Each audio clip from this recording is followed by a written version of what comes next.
So, Paul, you posted recently on LinkedIn about the rise of more human content, and that post got a ton of attention. And in it, you outline kind of one possible future for content marketing in the age of AI generated content. And you said, quote, as AI generated content floods the web, I believe we will see authentic human content take on far greater meaning and value for individuals and brands. Can you tell us a little bit more about what you mean by authentic human content?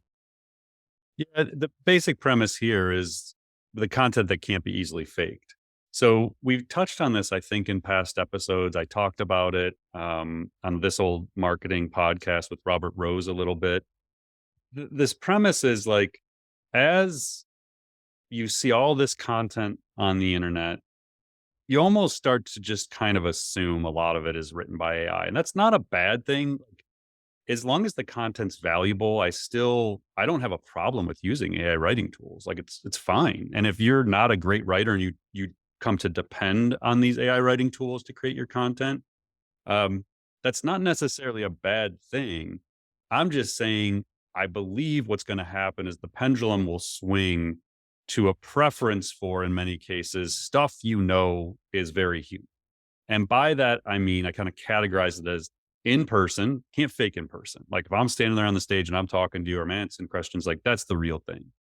Unscripted. So like this podcast, Mike and I have some bullet points of what we're going to talk about. But other than that, it's like off the cuff and we're just having a conversation and sharing our point of view and offering things we hope help you figure out the space.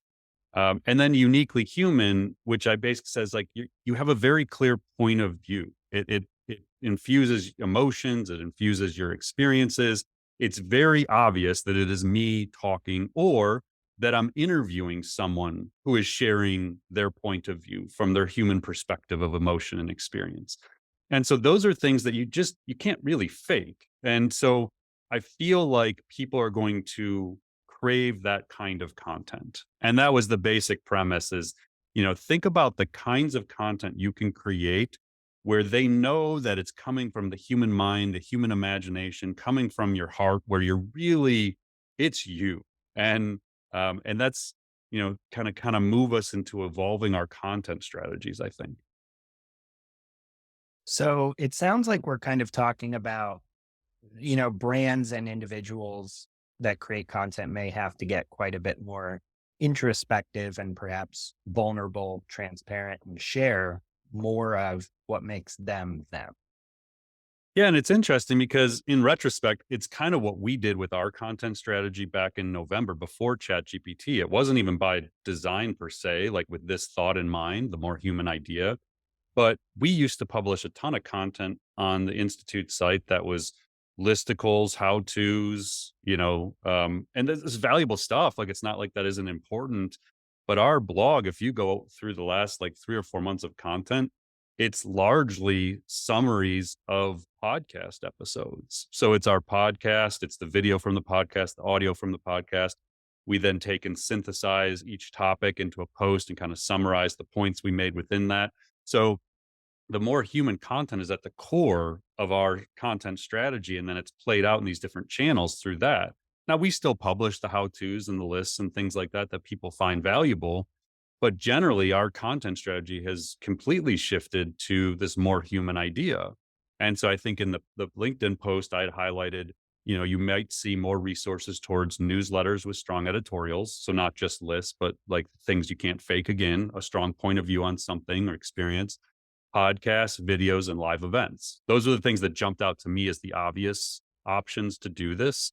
And I think that's largely what we're doing again without even really thinking about it. Because I'd been thinking about this idea for a couple months, but until I wrote that LinkedIn post last week, I hadn't really like solidified exactly what it was in my head. And then as I did it, I realized, oh, that's kind of funny. I guess that's actually what we've been doing for the last few months without really thinking it under this context. So it sounds like, as people explore AI writing tools, content creation tools, that maybe you might be missing the point if you're just looking at it as a way to do what you've always done, just at a higher velocity, right? It sounds like many brands may need to actually take a step back and reevaluate their strategy as a whole. Yeah, or it could be just you keep doing what you've been doing, but you do that more efficiently. So you're using the AI writing tools to help you create the stuff you've always been creating. And then you take the time you're saving to create the more human content. Mm. So maybe we weren't doing the podcast or investing what we should have been, or we haven't really thought about doing some live events, or we don't use editorials in our newsletter, or we don't go out and interview anybody. Like the things that the AI is not going to do for you, maybe you take, let's say you were spending 200 hours on content creation a month and AI writing tools got you down to 100 hours or 50 hours, then redistribute that time into the more human content. Like that's how I would look at it. We're not saying stop doing the other stuff. As long as the other stuff's valuable and the AI writing tools are helping you, great, keep doing it. Um, if it's not, then stop doing that and focus on the other stuff. But in many existing media companies, brands, agencies, the stuff you've been creating still has value, and we're not saying that's going to go away.